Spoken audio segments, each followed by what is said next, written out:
अगर हिंदू राज कभी हकीकत बना तो निश्चित रूप से यह तय है कि वह इस देश के लिए सबसे बड़ी आपदा साबित होगा। हिंदू राज को किसी भी कीमत पर रोका जाना चाहिए। यह बात बाबा साहब भीमराव अंबेडकर ने कही थी और आज के समय में इस बात की प्रासंगिकता क्या है, क्यों मैं यह बात कह रहा हूँ, किस पुस्तक के हवाले से कह रहा हूँ, मैं अभी आपको बताता हूँ। नमस्कार, आप देख रहे हैं साहित्य तक के बुक कैफे का एक दिन एक किताब कार्यक्रम। मैं हूँ जयप्रकाश पांडे। आज शनिवार है और मैं अंग्रेजी की जिस पुस्तक पर अपनी राय के साथ उपस्थित हूँ उसका नाम है reclaiming Bharat, what changed in 2024 and what lies ahead. Ashutosh इसके लेखक हैं, जाने माने संपादक, पत्रकार, राजनीतिक विश्लेषक के रूप में आशुतोष की अपनी भूमिका है। सत्य हिंदी का जो पोर्टल है उसको चलाते हैं और उसके सह संस्थापक हैं। बतौर लेखक भी उन्होंने अपनी पुस्तकों से, राजनीतिक पुस्तकों से एक अपनी पहचान बनाई है। जिन पुस्तकों से उनको जाना जाता है उनमें Hindu Rashtra, the crown prince, the gladiator and the hope, battle for change, Anna, 13 days that awakened India and Mukhaute ka Rajdharma शामिल है। आशुतोष 2024 के चुनावों के दौरान और उससे पहले भी पिछले 2-3 दशकों से भारत की जो राजनीति है और जो भारत का राजनीतिक परिवर्तन है, जो सियासी दलों की जो नीतियां हैं, जो उनके घोषणा पत्र हैं, जो उनके चुनावी अभियान रहे हैं, उन पर बहुत बारीक नज़र रखते रहे हैं और अपने विचारों को लेकर बहुत स्पष्ट रहे हैं। उसके लिए तमाम तरह की आलोचना और तमाम तरह का विरोध भी सहते रहे हैं। इस पुस्तक में उन्होंने, जैसा कि रिक्लेमिंग भारत इसके नाम से ही जाहिर है, यह बताने की कोशिश की है कि दरअसल 2024 का चुनाव किस तरह से देश के राजनीतिक दलों के लिए एक अलग तरह का संकेत लेकर आता है। जनता क्या चाहती थी, जनता क्या चाहती है, जनता के चाहने का क्या उद्देश्य है और इन चुनावी नतीजों का क्या असर पड़ेगा, इस पुस्तक में वे इसी बात को बताने की कोशिश करते हैं। उनका कहना है, जो कि वे इस पुस्तक से पहले भी, चुनावी विश्लेषण के दौरान भी, और जब पूरे देश में भारतीय जनता पार्टी अब की बार 400 के पार वाले नारे के साथ पूरे देश में एक अभियान चल रहा था, एक सर्वे आया था, कई सारे सर्वे दरअसल आए थे, एक सर्वे नहीं बल्कि जितने भी सारे सर्वे आए थे उनमें 90% से अधिक सर्वे में भारतीय जनता पार्टी सीधे सीधे सरकार बना रही थी। तब वो कौन सी स्थितियां थी जब राहुल गांधी को किसी भी रूप में कोई भी नेता किसी भी तरह की चुनौती के रूप में नहीं देखा जा रहा था। तब इंडिया ब्लॉक ने किस तरह से अपनी ज़मीन को न केवल सुरक्षित करने की कोशिश की, बल्कि इन नतीजों ने यह बताया कि अगर राहुल गांधी विपक्ष नहीं जीता है तो भाजपा नहीं हारी है तो जीती भी नहीं है, और विपक्ष जीता नहीं है तो हारा भी नहीं है। क्या वजह थी, उसके क्या कारण थे, अलग अलग अध्यायों में, लगभग 10 अध्यायों में बताने की कोशिश की है आशुतोष ने सबसे पहले अध्याय में इस पुस्तक में भारतीय राजनीति और जो हिंदू अधिकार हैं उनको देखने की कोशिश की है ऐतिहासिक परिप्रेक्ष्य में, वे तमाम संदर्भों के साथ, जिसमें महात्मा गांधी की क्या सोच थी, पंडित जवाहरलाल नेहरू की क्या सोच थी, और ये भी बताने की कोशिश कर रहे हैं कि इस अध्याय में उन्होंने स्पष्ट रूप से लिखा है कि भारतीय जनता पार्टी और प्रधानमंत्री नरेंद्र मोदी का यह ख्वाब है कि वो हर स्थिति में जवाहरलाल नेहरू के आंकड़ों को, उनकी जीत के आंकड़ों को पीछे छोड़ दें। लेकिन इस पुस्तक की भूमिका में भी उन्होंने यह स्पष्ट कर दिया है कि दरअसल ऐसा होना संभव नहीं है। उसकी बहुत सारी वजहें उन्होंने बताई है और आंकड़ों के साथ यह स्पष्ट करने की कोशिश की है कि दरअसल 15 अगस्त 1947 को जो बदलाव हुआ और 2014 में जिस तरह की राजनीति आई है, उन दोनों के बुनियादी सिद्धांतों में अंतर है। आशुतोष ये कह रहे हैं कि दरअसल ये विचारधारा की लड़ाई है। एक तरफ सावरकर और गोलवालकर हैं, दूसरी तरफ गांधी और नेहरू की नीतियां हैं। एक तरफ वेलफेयर स्टेट की बात हो रही है, दूसरी तरफ हिंदू हितों की बात हो रही है। और उनका कहना है कि जब भी आलोचना की बात होती है, धर्म की बात होती है, राजनीतिक समझदारी की बात होती है, तो कांग्रेस की आलोचना करने के दौरान भारतीय जनता पार्टी यह भूल जाती है कि वह 1996 में, 98 में, 99 में, 2014, 2019 और 2024 में इस खासकर जो भाजपा समर्थक लोग हैं वो ये भूल जाते हैं कि अंततः सरकार इस दौरान भारतीय जनता पार्टी की भी थी। तो चाहे वह दलित है, जो आदिवासी है, जो अल्पसंख्यक है, वह क्यों विश्वास नहीं कर पा रहे। इस लंबी पर्याप्त भूमिका के साथ उन्होंने इस बात का भी उल्लेख किया है कि जब पटेल और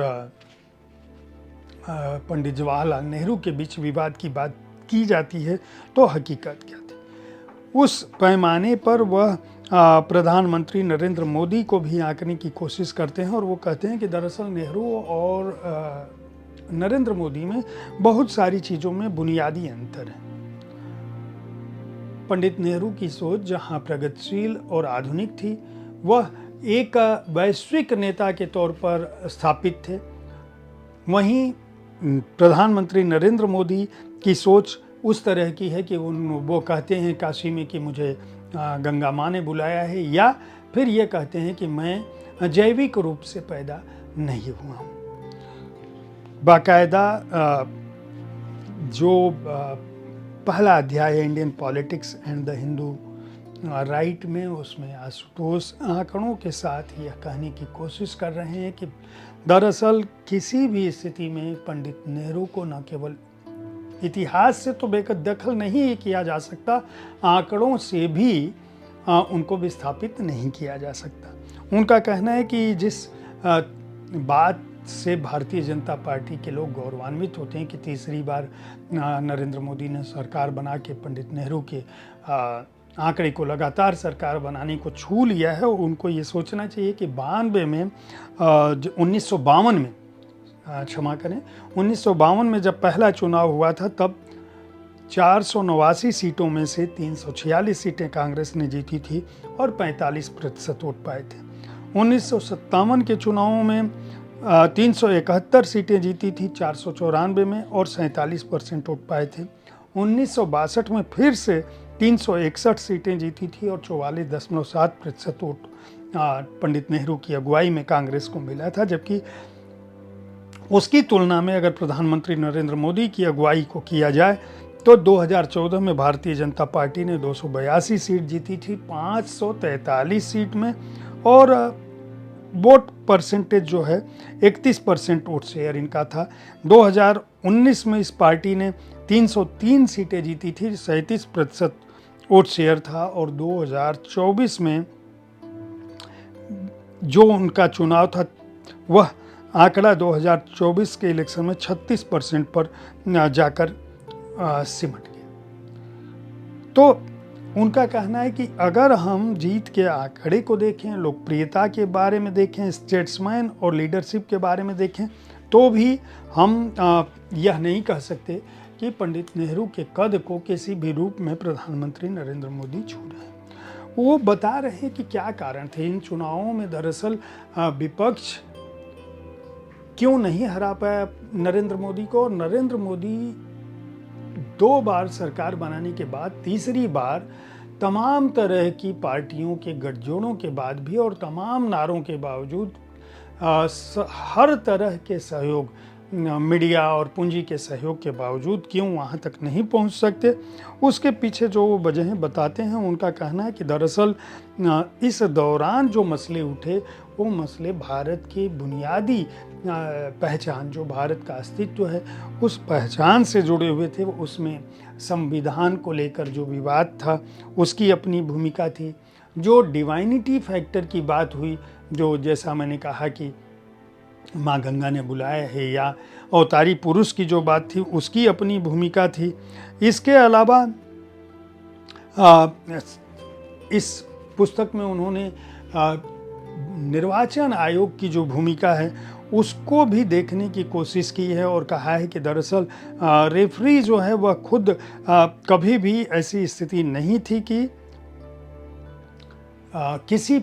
सत्ता दल के पक्ष में इस तरह से निर्वाचन आयोग को खुद भी एक तरह से अपनी भूमिका को संदिग्ध करना पड़ा। अगले अध्यायों में उनका कहना है कि वो भी तब जब तमाम तरह की सरकारी संस्थाओं का दुरुपयोग किया गया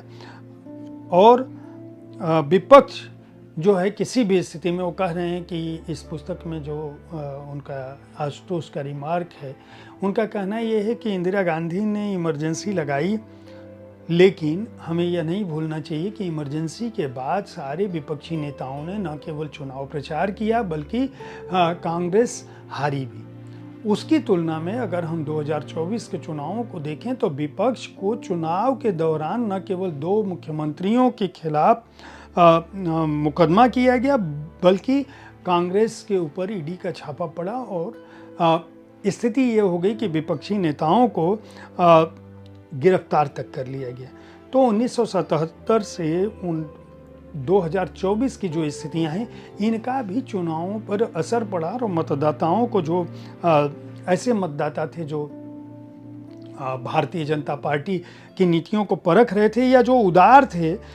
उदारवाद जो है गाली नहीं था, जो भारतीय जनता पार्टी से इसलिए जुड़े थे कि वह बदलाव की बयार बहाएगी, वो लोग भी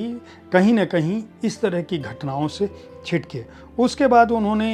हिंदुत्व को किस तरह से चुनौती मिली, जो हिंदुत्व की जो अवधारणा थी राष्ट्रीय स्वयंसेवक संघ और भाजपा की, उसमें किस तरह से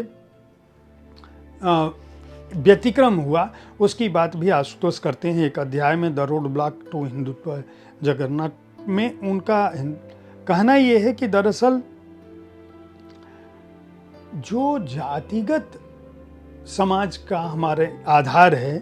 कहीं न कहीं यह भारतीय जनता पार्टी और राष्ट्रीय स्वयंसेवक संघ, दलित, पिछड़े, पासी, कुर्मी, ये जो अन्य पिछड़ा वर्ग है उसको यह लगने लगा था कि अगर यह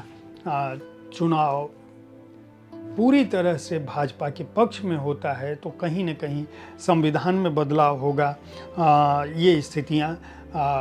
जो भारत भविष्य का भारत होगा उसमें संवैधानिक अधिकार सुरक्षित नहीं रहेंगे, संविधान बदला जा सकता है,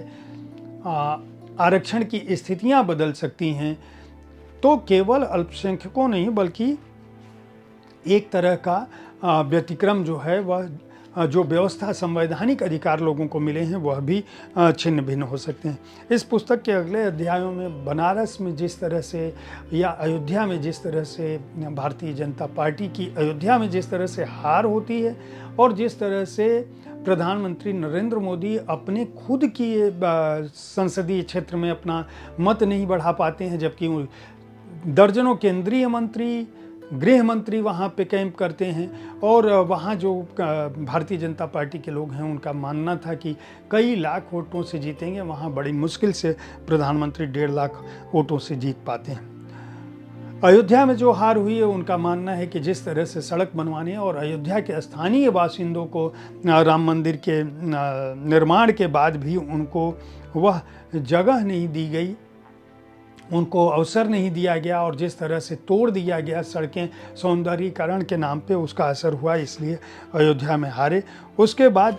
वे मुस्लिमों की राजनीति पर भी आते हैं, मुस्लिमों की रणनीति पर आते हैं और उनका कहना है कि इस बार मुसलमानों ने यह समझ रखा था कि गांधीवादी तरीके को अपनाना शायद सही जवाब होगा, और उन्होंने उत्तर प्रदेश में और अन्य जगहों पर यह तय कर रखा था कि चाहे कितने भी उकसावे वाली हरकतें हों, उनको जवाब नहीं देना है और उनका वोट बंटना नहीं चाहिए, उनका वोट लोगों के सामने आना चाहिए। आखिरी अध्याय में आशुतोष अपनी इस पुस्तक में ये कहते हैं कि दरअसल कहीं न कहीं भारतीय जनता पार्टी का जो आंतरिक प्रभाव क्षेत्र है, जो नेताओं का प्रभाव है, जिसमें अमित शाह और नरेंद्र मोदी की बात आती है, यहाँ वो तुलनात्मक रूप से ये अध्ययन करने की कोशिश करते हैं और रखते हैं कि दरअसल यह मानना गलत है कि यह जोड़ी जो है अटल बिहारी वाजपेयी या लाल कृष्ण आडवाणी की जोड़ी है। उनका कहना है कि इन दोनों में बहुत अंतर है। अमित शाह के मेंटोर की भूमिका में एक तरह से नरेंद्र मोदी रहे हैं। उन्होंने आज अमित शाह के पास जो भी ताकत है वह नरेंद्र मोदी की दी गई है। अगर नरेंद्र मोदी का हाथ अमित शाह के ऊपर से हट जाए तो अमित शाह की ताकत शून्य हो सकती है, और इसीलिए योगी जैसे लोग, योगी आदित्यनाथ जैसे लोग उनका साथ उस रूप में नहीं दिए, और आंतरिक तौर पे कहीं न कहीं राजनाथ सिंह, योगी आदित्यनाथ और भाजपा का जो आंतरिक एक तरह से कह सकते हैं कि उठापटक है, उसका असर उत्तर प्रदेश के नतीजों पर पड़ा और उत्तर प्रदेश से उतनी सीटें नहीं आ पाई, क्योंकि कहीं न कहीं योगी के समर्थकों में यह संदेश था कि अगर पूरी बहुमत से दिल्ली की सरकार बनती है तो हो सकता है कि योगी आदित्यनाथ को उत्तर प्रदेश के मुख्यमंत्री के पद से हटा दिया जाए। तो इस तरह की बातें भी उन्होंने लिखी हैं। आशुतोष ने इस पुस्तक में जितनी भी बातें लिखी हैं वह या तो राजनीतिक विश्लेषकों से बातचीत करके लिखी है, या दूसरे राजनेताओं से बातचीत करके लिखी है, पत्रकारों से बातचीत करके लिखी है। कोई इसका वैज्ञानिक तथ्यात्मक आकलन नहीं है, चूँकि लेखक की अपनी बात होती है और राजनीतिक विश्लेषक रहे हैं, और विश्लेषक के तौर पर उन्होंने इस चुनाव को जिस रूप में देखा और भारतीय जनता पार्टी को, इससे पहले पिछली पुस्तक में भी उन्होंने हिंदू राष्ट्र वाली पुस्तक में उन्होंने इस बात का उल्लेख किया था कि किस तरह से राष्ट्रीय स्वयंसेवक संघ और भारतीय जनता पार्टी एक ही हैं, सिद्धांत रूप में एक हैं। यह अलग बात है कि सैद्धांतिक तौर पर राजनीतिक दल अगर राजनीति में है तो ऊपर नीचे उठापटक हो सकती है, वे सफलता पा सकते हैं, असफलता पा सकते हैं, लेकिन अंततः जो राजा होता है लोकतंत्र में वह जनता है। इस पुस्तक में भी आशुतोष ने कहा है कि reclaiming Bharat, what changed in 2024 and what lies ahead, दरअसल एक अलग दृष्टि देती है आपको जो आज के समय में मीडिया में जो कुछ भी हम पढ़ रहे हैं या सोशल मीडिया पर जो देखते हैं उनसे अलग दृष्टिकोण आशुतोष अपनी इस पुस्तक में प्रस्तुत करते हैं। अगर आप राजनीति शास्त्र के विद्यार्थी हैं और भारत की राजनीति में, लोकतंत्र में राजनीतिक दलों की जो राजनीति है, उनकी रणनीतियां हैं, उनको समझना चाहते हैं और भारतीय जनता पार्टी क्यों 2024 में नरेंद्र मोदी जैसे नेता के बावजूद, राष्ट्रीय स्वयंसेवक संघ के समर्थन के बावजूद 400 का आंकड़ा नहीं पहुंच सकी, या इंडिया ब्लॉक को वह सफलता नहीं मिल सकी कि वह नरेंद्र मोदी की सरकार पलट दें, या वे जब कांग्रेस को यह माना जा रहा था और ममता बनर्जी जैसी उनके सहयोगी लोग यह कहने लगे थे कि 40 के आंकड़े को भी छू नहीं पाएगी, या जब राहुल गांधी जो है भारत जोड़ो आंदोलन यात्रा के दौरान पूरे भारत को एक हिस्से से दूसरे हिस्से तक नाप चुके थे, तब तमाम तरह के समर्थन और असंतोष के बावजूद उन्हें सफलता क्यों नहीं मिली। इन सारी बातों को अगर समझना चाहते हैं तो इस पुस्तक को खरीद कर पढ़ सकते हैं। वेस्टलैंड ने इस पुस्तक को प्रकाशित किया है, 599 रुपये मूल्य है। हो सकता है आने वाले दिनों में इस पुस्तक पर आशुतोष से मैं इसी कार्यक्रम में चर्चा करूं, साहित्य तक स्टूडियो में। हमारे कार्यक्रम को देखते रहें, आप पुस्तकें खरीदते रहें। पुस्तकें आपको ज्ञानवान बनाती हैं, जागरूक करती हैं और निश्चित रूप से आप जहाँ पर हैं उससे ज़्यादा बेहतर बनाती हैं। इसलिए पुस्तकें खरीदें, हमारे कार्यक्रम को देखें, इसके बारे में अपनी राय से अवगत कराते रहें। धन्यवाद।